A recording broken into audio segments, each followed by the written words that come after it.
আসসালামু আলাইকুম প্রিয় শিক্ষার্থীবৃন্দরা, আশা করি আল্লাহ তাআলার অশেষ রহমতে আপনারা সবাই ভালো আছেন। কেএম এডুকেশন পয়েন্টের পক্ষ থেকে আপনাদের সবাইকে অভিনন্দন জানাচ্ছি। তো আজকে আমরা আলোচনা করব ইনশাল্লাহ আরবিট্রেজ প্রসেস এর বিস্তারিত নারী নক্ষত্র ডিটেলস আমরা ইনশাল্লাহ আলোচনা করার চেষ্টা করব। বলতে পারেন এটা আরবিট্রেজ প্রসেস মেথডের একটি বেসিক আলোচনা, একদম খুব গুরুত্বপূর্ণ ইনফরমেশন। চেষ্টা করবেন ভিডিওটি সম্পূর্ণ দেখার জন্য ইনশাল্লাহ। তো আরবিট্রেজ প্রসেস এটা কোন বিষয়গুলোর মধ্যে অন্তর্ভুক্ত আছে বা কোন সাবজেক্টে আছে বা কোন ইয়ারে আছে আমরা প্রথমত এটা জেনে নিতে পারি। এটি থার্ড ইয়ার ফিনান্সিয়াল ম্যানেজমেন্টের 3য় অধ্যায়ের একটি বিষয়, যেটি অ্যাকাউন্টিং ডিপার্টমেন্টে আছে। 4th ইয়ারে accounting department investment analysis and portfolio management এর 6ষ্ঠ অধ্যায়ের 2য় অংশে এটি আছে। এছাড়াও 4th ইয়ার এর ম্যানেজমেন্ট ডিপার্টমেন্টের ফিনান্সিয়াল ম্যানেজমেন্ট সাবজেক্টের থিওরি অফ ক্যাপিটাল স্ট্রাকচার অধ্যায়ের একটি গুরুত্বপূর্ণ আলোচনার বিষয়। তো আমরা এখন আলোচনায় চলে যাই। তো আপনি স্ক্রিনে দেখতে পাচ্ছেন বেশ কিছু প্রশ্নের মাধ্যমে আমি বিষয়টি সাজিয়েছি, একদম বিস্তারিত A to Z ইনশাল্লাহ। তো প্রথম প্রশ্নটা দেখা যাচ্ছে আরবিট্রেজ প্রসেস কি। আমরা প্রথমত জানার চেষ্টা করব আরবিট্রেজ প্রসেস কি।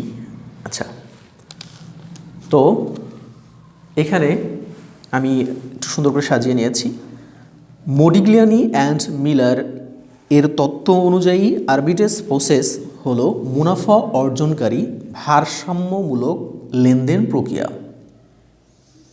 অর্থাৎ এটা এমন একটি প্রক্রিয়া যেটার মাধ্যমে মুনাফা অর্জন করা হয়, কিন্তু লেনদেনের ভারসাম্যটা ঠিক রাখা হয়, ব্যালেন্স করা হয়। সহজ করে বলতে গেলে বলা যায় অধিক মূল্যের শেয়ার বিক্রি করে কম মূল্যের শেয়ার ক্রয়ের প্রক্রিয়াই হচ্ছে আরবিট্রেজ প্রসেস। এর দরুন কোম্পানির শেয়ারের মূল্য সমান হয়ে যাবে এবং দুইটি কোম্পানির ভ্যালু সমান হওয়ার দরুন আরবিট্রেজ প্রসেসের সমাপ্ত হবে। অনেক সময় প্রশ্নে বলা থাকে যে কখন আরবিট্রেজ প্রসেস শেষ হয়ে যায়। তো দুইটি কোম্পানির ভ্যালু যখন সমান হবে তখন আরবিট্রেজ প্রসেসটি শেষ হয়ে যাবে। আমরা আরও এই সম্পর্কে একটু বিস্তারিত জানব, সেটা পরে আলোচনায় আসবে ইনশাল্লাহ। দ্বিতীয় প্রশ্নটি হচ্ছে আরবিট্রেজ প্রসেসের জনক কে বা কারা। তো আরবিট্রেজ প্রসেসের জনক হচ্ছেন মডিগ্লিয়ানি অ্যান্ড মিলার, যাদের পূর্ণ নাম হচ্ছে ফ্রাঙ্কো মডিগ্লিয়ানি এবং মার্টন এইচ মিলার। তারা দুজনে তত্ত্বের জন্য মডিগ্লিয়ানি 1985 সালে এবং মিলার 1990 সালে অর্থনীতিতে নোবেল পুরস্কার পান। অর্থাৎ এই দুজন ব্যক্তি, সেটা হচ্ছে মডিগ্লিয়ানি এবং মিলার, এই দুজন ব্যক্তি এই তত্ত্ব আবিষ্কার করার জন্য। আর তত্ত্বের মধ্যে আমাদের আজকের আলোচনা বিষয় অন্তর্ভুক্ত। অর্থাৎ আরবিট্রেজ প্রসেস হচ্ছে ম্যাথডের বা তত্ত্বের একটি অন্তর্ভুক্ত বিষয়ই হচ্ছে আরবিট্রেজ প্রসেস। তো এই তত্ত্বের জন্য তারা হচ্ছে 1985 সালে মডিগ্লিয়ানি এবং 1990 সালে অর্থনীতিতে তারা নোবেল পুরস্কার পেয়েছিলেন। আচ্ছা, এরপরে আমরা আরেকটু বিশদভাবে জেনে নিতে পারি। সেটি হচ্ছে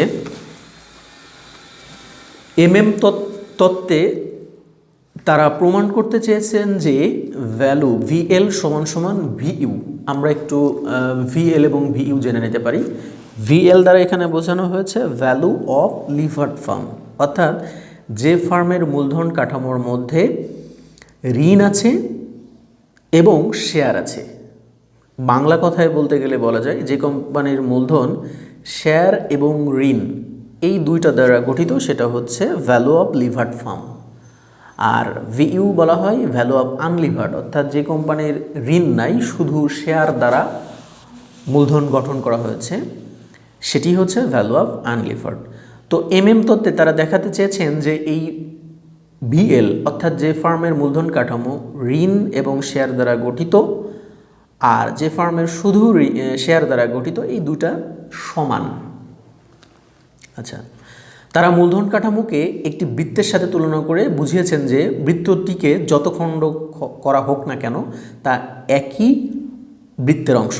অর্থাৎ লিভার্ড ফার্মের মূলধন কাঠামো তৈরি হচ্ছে ঋণ এবং শেয়ার দ্বারা, আর আনলিভার্ড ফার্মের মূলধন কাঠামো তৈরি শুধু শেয়ার দ্বারা, কিন্তু উভয় বিষয়ই একটি মূলধন কাঠামোর অংশ। 1 কেজি ওজনের একটি 8 টুকরার জায়গায়, অর্থাৎ 1 কেজি ওজনের কোনো পাথরকে বা কোনো বিশেষ বস্তুকে যদি 8 টুকরা করা ছিল, সেই 8 টুকরার জায়গায় যদি 16 টুকরা করা হয়, তো 1 কেজির কোনো পরিবর্তন হবে না। ঠিক তদ্রূপ মূলধন কাঠামোকে ঋণ ও শেয়ার খণ্ডে ভাগ করলেও মোট মূলধন অর্থাৎ কোম্পানির ভ্যালু এর কোনো পরিবর্তন হবে না। এক্ষেত্রেই ভিএল সমান সমান ভিইউ।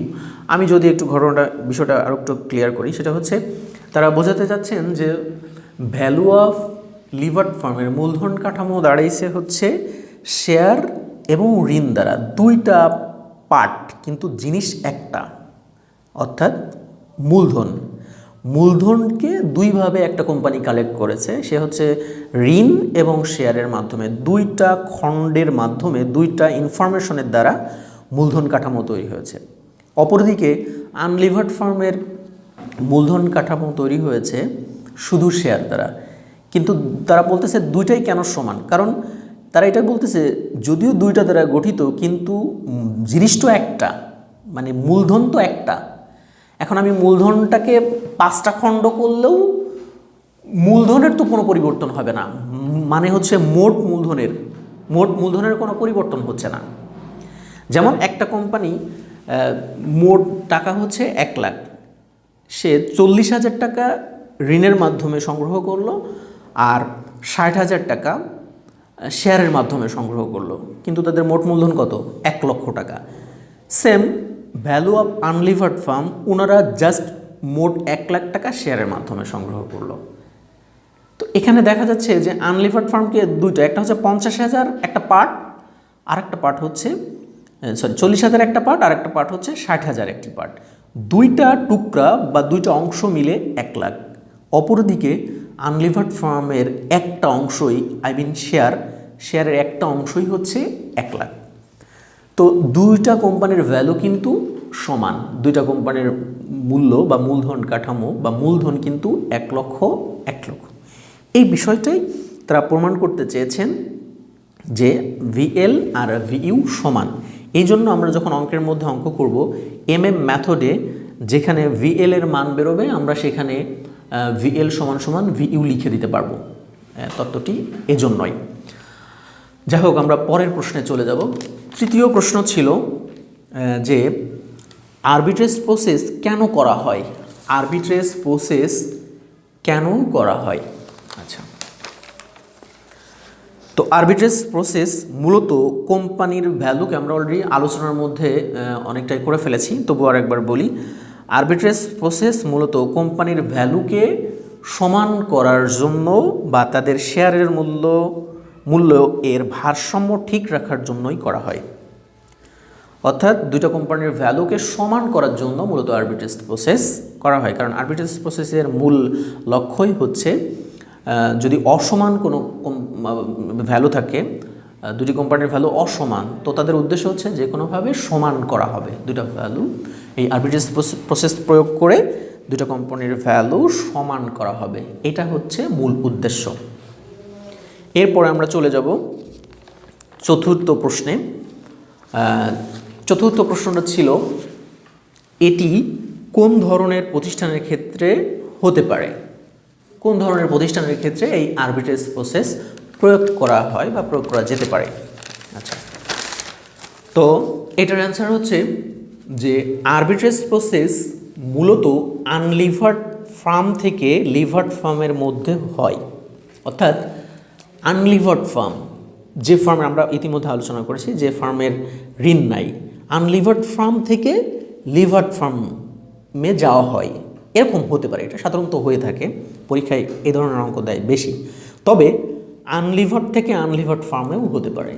আনলিভার্ড ফার্ম থেকে আনলিভার্ড এমন হতে পারে যে আপনি যে প্রতিষ্ঠানে আছেন সেটা আনলিভার্ড ফার্ম, কিন্তু সেই আনলিভার্ড ফার্মের শেয়ারের মূল্য বেশি, তো আপনি এটি বিক্রি করে অন্য একটি আনলিভার্ড ফার্মের শেয়ারের মূল্য কম, আপনি সেখানে বিনিয়োগ করতে চাচ্ছেন। তো আনলিভার্ড টু আনলিভার্ড ফার্ম এরকম প্রতিষ্ঠানের মধ্যেও এই আরবিট্রেজ প্রসেস প্রয়োগ করা যেতে পারে। এরপরে হচ্ছে লিভার্ড ফার্ম থেকে আনলিভার্ড ফার্ম, অর্থাৎ প্রথমে দেখেছিলাম আনলিভার্ড ফার্ম থেকে লিভার্ড ফার্ম, এরপরে আনলিভার্ড থেকে আনলিভার্ড, এরপরে লিভার্ড ফার্ম থেকে আনলিভার্ড ফার্ম, এবং সর্বশেষ লিভার্ড ফার্ম থেকে লিভার্ড ফার্মেও হতে পারে। অর্থাৎ যে ফার্মের ঋণ আছে সেটাকে আমরা লিভার্ড ফার্ম বলি, এরকম লিভার্ড ফার্ম থেকে আরেকটি লিভার্ড ফার্মেও যাওয়া যেতে পারে, মুভ করা যেতে পারে। তো এখন আমরা পঞ্চম প্রশ্নের অ্যান্সার ইনশাল্লাহ দেখব। তো পঞ্চম প্রশ্নটি ছিল যে আরবিট্রেজ প্রসেসের শর্টকাট কনসেপ্ট কি।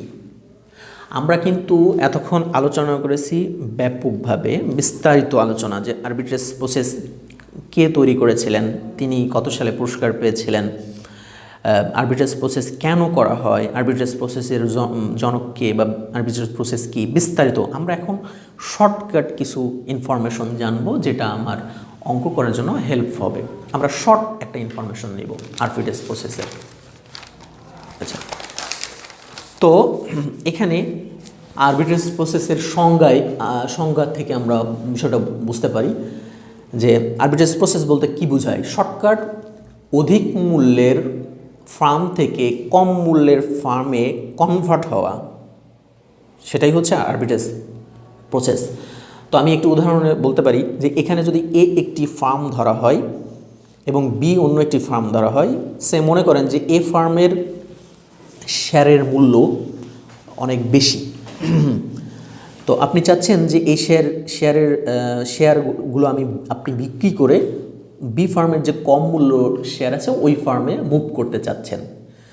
তো এরকম হলে এই ক্ষেত্রেই এটাই হচ্ছে আরবিট্রেজ প্রসেস, অর্থাৎ অধিক মূল্যের কোম্পানির অধিক মূল্যের শেয়ার বিক্রি করে আপনি কম মূল্যের শেয়ারের কোম্পানিতে বিনিয়োগ করবেন, এটাই হচ্ছে আরবিট্রেজ প্রসেস বা আরবিট্রেজ প্রক্রিয়া।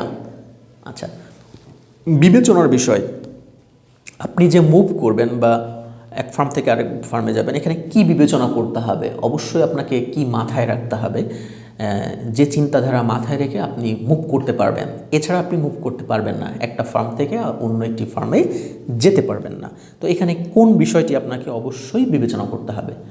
আচ্ছা, বিবেচনার বিষয় হচ্ছে আপনি যে ফার্ম থেকে অন্য একটি ফার্মে মুভ করতে চাচ্ছেন সেই দুটি ফার্মের মধ্যে, যেমন এ এবং বি, এই দুটি ফার্মের মধ্যে আপনি যদি পরস্পর মুভ করতে চান, একটি ফার্ম থেকে অন্য একটি ফার্মে যেতে চান, তাহলে এই দুটো ফার্মের ঝুঁকি অবশ্যই সমান হবে। অবশ্যই কী হবে? ঝুঁকি সমান হবে। এই বিষয়টি আপনাকে বিবেচনা করতে হবে। যদি এই ফার্মের ঝুঁকি সমান না হয়, যেমন এ ফার্মের ঝুঁকি যদি বেশি হয়, এটা যদি কম হয়, তাহলে আপনি এইখান থেকে এখানে যেতে পারবেন না, চাইলেও যেতে পারবেন না। দ্বিতীয় যে বিবেচনার বিষয় সেটা হচ্ছে একই শিল্পের অন্তর্গত হতে হবে।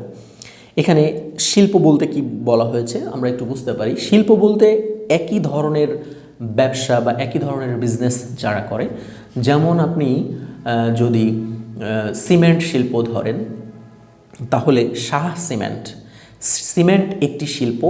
শাহ সিমেন্ট, এরপরে আকিজ সিমেন্ট, বিভিন্ন ধরনের সিমেন্ট থাকতে পারে, বিভিন্ন ধরনের প্রতিষ্ঠানের সিমেন্ট থাকতে পারে, কিন্তু এই যে এই সিমেন্টটাকে বলা হচ্ছে শিল্প।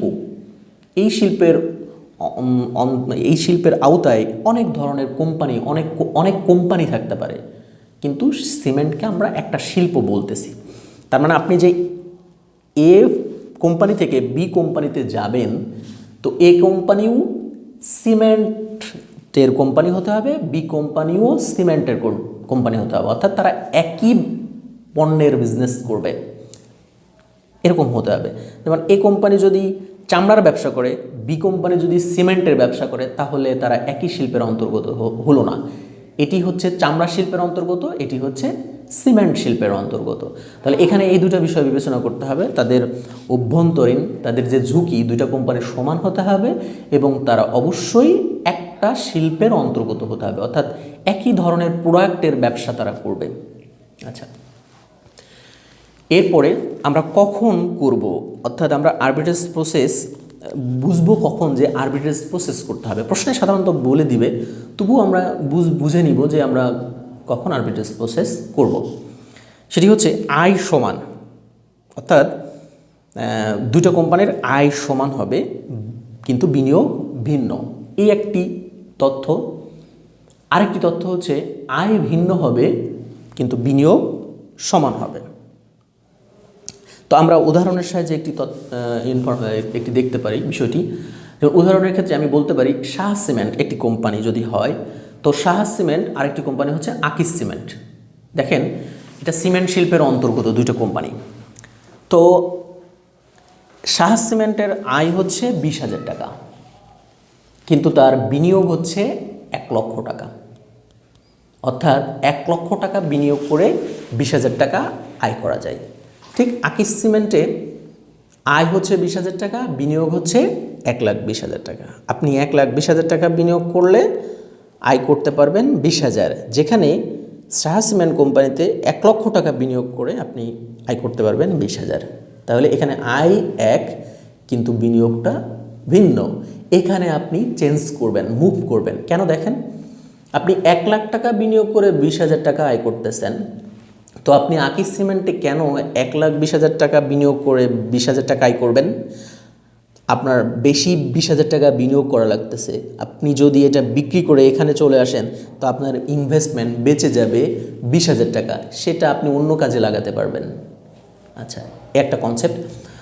ঠিক শাহ সিমেন্টের যদি এমন হয় যে আয় 30,000 আর বিনিয়োগ 2 লাখ, আর আকিস সিমেন্টের আয় 25,000, বিনিয়োগ হচ্ছে 1,95,000, তাহলে এখানে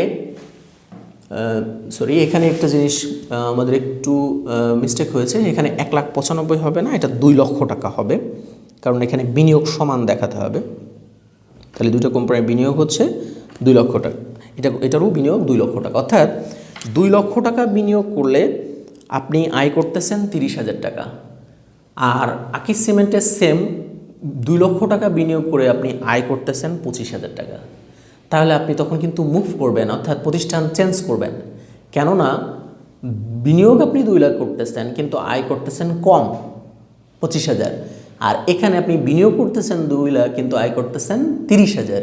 তো আপনি কেন এই কোম্পানিতে থাকবেন? আপনি অবশ্যই শাহ সিমেন্টে চলে আসবেন, কারণ 2 লাখ টাকা বিনিয়োগ করে এখানে আয় করা যাচ্ছে বেশি। আচ্ছা, এরকম সিচুয়েশনের কারণেই আসলে মূলত মুভ করা হয়, চেঞ্জ করা হয়, এক কোম্পানি থেকে আর কোম্পানির শেয়ার কিনে, এক কোম্পানির শেয়ার বিক্রি করে অন্য একটি কোম্পানিতে যাওয়া হয়। তো এই ছিল মূলত আরবিট্রেজ প্রসেসের কনসেপ্ট। আশা করি চেষ্টা করেছি অনেকটা বোঝানোর জন্য, এবং আমার বিশ্বাস অনেকটাই বুঝতে পেরেছেন। তো ইনশাল্লাহ আমাদের সাথে থাকার চেষ্টা করেন। আর আপনার ভিডিওটি যদি ভালো লাগে তাহলে আপনি মনে চাইলে সাবস্ক্রাইব করতে পারেন, নচেত প্রয়োজন নাই ইনশাল্লাহ।